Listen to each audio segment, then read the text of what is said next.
أعوذ بالله من الشيطان الرجيم بسم الله الرحمن الرحيم. Saya tidak menyinggung Jogja, saya sudah bilang tadi. Tapi saya ingin menyebutkan kasus yang terjadi. Hampir tiap tahun kita dengar kasus adanya gempa. Udah langganan nih gempa. Dan kalau gempa itu longsor sekian satu kecamatan. Gak main-main ini, banyak, merata. Saya kurang lebih teman-teman sekalian mungkin sekitar 10 tahun lalu. Waktu itu saya masih dosen mengajar di kota Makassar. Kemudian saya dapat penawaran untuk S3. Saya ingin cari S3. Coba di mana saya S3 nih? Di Indonesia saya ingin punya ijazah. Kemudian saya dapat di internet informasi kalau ada UIN Jogja menerima. Saya daftarlah nama saya ke sana. Alhamdulillah dapat panggilan. Karena mereka melihat S2-nya dulu cum laude, maka mereka panggil. Baik, saya datang ke sana. Subhanallah, waktu itu undangan tes tanggal 6. Hari, kalau tidak salah itu hari Selasa. Saya datang sehari sebelumnya ke Jogja. Saya belum pernah ke Jogja waktu itu, baru kali itu. Saya berangkat ke sana, kemudian saya pun langsung cari penginapan. Besoknya saya datang ke kampus. Begitu saya masuk ke kampus, saya masuk ke Pasar Sarjana, saya lihatin suratnya, kata orang-orang di situ, maaf Pak, ujiannya sudah dimajukan kemarin. Lah kok bisa dimajukan kemarin Pak? Ini undangan saya hari ini. Saya datang on time, jauh-jauh dari Makassar, kok bisa dimajukan? Ya pokoknya sudah dimajukan Pak, nggak bisa lagi. Baiklah, kalau gitu saya tes saja sendiri. Nggak bisa. Pokoknya intinya rumit sekali, nggak bisa. Saya mau temuin ketua Pasar Sarjana, sudah mau temuin, tetap juga sama, nggak bisa. Dan subhanallah, begitu saya masuk ke ruangan Pasar Sarjana, yang paling pertama dilihat jenggot saya dulu. Rupanya di sini ini banyak orang-orang jil, jaringan Islam liberal, yang memang dasarnya, perlu teman-teman tahu, mereka ini dibentuk oleh orang-orang orientalis dari Kanada.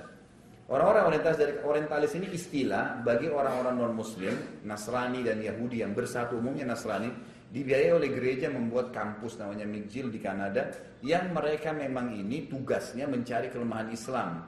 Jadi di sana itu ada doktor, ada profesor, ada hafal Quran, hafal ribuan hadis, tapi mereka bukan muslim. Ada teman saya bahkan sekarang kiai, ada kiai di Indonesia ini yang alhamdulillah sekarang dia sudah mulai terjun kembali ke dakwah dan baiklah. Awalnya dari sana S2, S3 dan diceritakan sama saya keadaannya, bagaimana keadaan di sana, luar biasa. Dan mereka-mereka inilah menanamkan pemahaman-pemahaman bahwasanya Islam itu sudah saatnya mengikuti perkembangan orang-orang agama yang lain. Nasrani seperti ada revisi Al-Quran. Karena orang-orang Nasrani kan punya revisi Injil. Setiap tahun di Vatikan itu ada revisi Injil. Jadi sesuai dengan pasturnya mau apa ya dimasukin gitu kan. Kalau kita kan tidak ada itu dalam Islam. Lalu kemudian dikatakan mesti ada persamaan laki-laki dan perempuan dalam segala hal. Dan cerai tidak boleh tangan laki-laki saja. Disorotilah hukum-hukum beragam macam. Masalah poligami, masalah ini, masalah itu. Beragam macam hal disorotin sama mereka. Ringkas cerita, mereka juga mengatakan semua agama sama, gitu kan? Siapapun berbuat baik semua masuk surga, gitu kan? Wah ini enak sekali nih ya, karena kita tinggal nyanyi-nyanyi seminggu sekali masuk surga, gak usah jadi muslim, gitu kan? Ini paling enak nih, gitu. Maka akhirnya saya tahu bahwasanya saya belum tahu nih kalau di UIN di Jogja ini ternyata ada masalah berat di situ ya. Begitu saya berusaha, saya bilang Pak, saya datang, ini undangannya, saya jelaskan. Dia lihat sama saya, sudah nggak bisa Pak, ini sudah dari kemarin. Baik Pak, saya coba tes, saya sudah datang. Kalau saya nggak lulus nggak apa-apa, silakan, saya nggak diterima.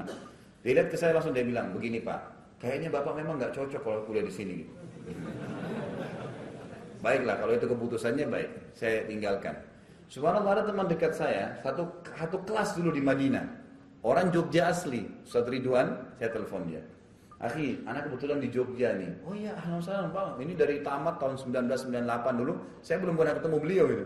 Dia sudah jadi dosen, sudah selesai S2, Masya Allah gitu dosen. Di UGM waktu itu. Kemudian dia jemput saya. Anda jemput antum? Baik, jemput di kampus UIN. Begitu dijemput dia tanya sambil bonceng saya. Kenapa antum datang akhi di Jogja?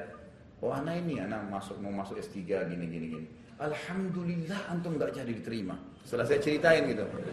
Loh kenapa antum malah bersyukur? Ana malah penasaran, pengen balik lagi besok. Kenapa ini gak diterima gitu kan? Pengen penasaran. Dia bilang perlu antum tahu ini orang Jogja asli. Lahir di Jogja, asli suku Jogja gitu kan. Tidak ada UIN seperti Indonesia ya, yang dikuasai oleh liberal seperti UIN di sini. Ini luar biasa. Sampai anak-anak di kampus itu kalau ada teman yang sholat diolok-olok, oh kamu masih sholat ya, kesian ya. Dan mereka kalau mau belajar tentang Nasrani dipanggil pastor dan pendeta, ngajar di UIN, datang masuk. Kita nggak butuh pastor dan pendeta, belajar dari ustaz sudah cukup, tapi mereka belajar, alasannya mau ambil dari sumbernya langsung. Padahal kalau Al-Quran nggak belajar dari ulama, gitu kan. Jadi ngaco semua ini, gitu kan. Dan beragam macam hal yang diinformasikan kepada saya. Saya bilang sampai separah itu, akhi. Dia bilang iya. Terus mulailah dia ceritakan pada saya dipanggil ke rumahnya beliau, kemudian duduk ngobrol, saya tanya, saya coba korek informasi, sampai pembicaraan ke masalah longsor yang sedang terjadi nih. Ada masalah apa antum di Jogja nih? Bisa antum ceritain nggak kan? Dia bilang di Jogja ini sudah komplikasi, udah rumit dia bilang. Di sini sudah biasa dia bilang, akhi, satu rumah itu berapa agama? Jadi ayahnya Nasrani misalnya, ibunya Muslimah, anaknya Buddha, udah biasa. Satu-satunya kota di Indonesia yang begitu tuh, cuma Jogja, gak ada yang lain. Jadi satu rumah itu bisa berapa agama. Coba bayangkan kalau muslim masuk rumah dengan orang kafir, suaminya bukan muslim, pastilah zina, gak mungkin. Hukum agama jelas masalah itu. Itu, yang lain lagi apa? Dia bilang coba antum cek dia. Hasil survei internasional free sex terbesar setelah kota-kota di Amerika masuk di Asia Tenggara, itu yang mengalahkan Thailand pun adalah Jogja. Terus saya bilang subhanallah, yang telah memberikan kepada saya jawaban. Saya selama ini bertanya-tanya apa penyebab bencananya nih, apa masalahnya gitu. Ternyata sampai pada tingkat itu teman-teman sekalian, dan ini dianggap biasa, merata,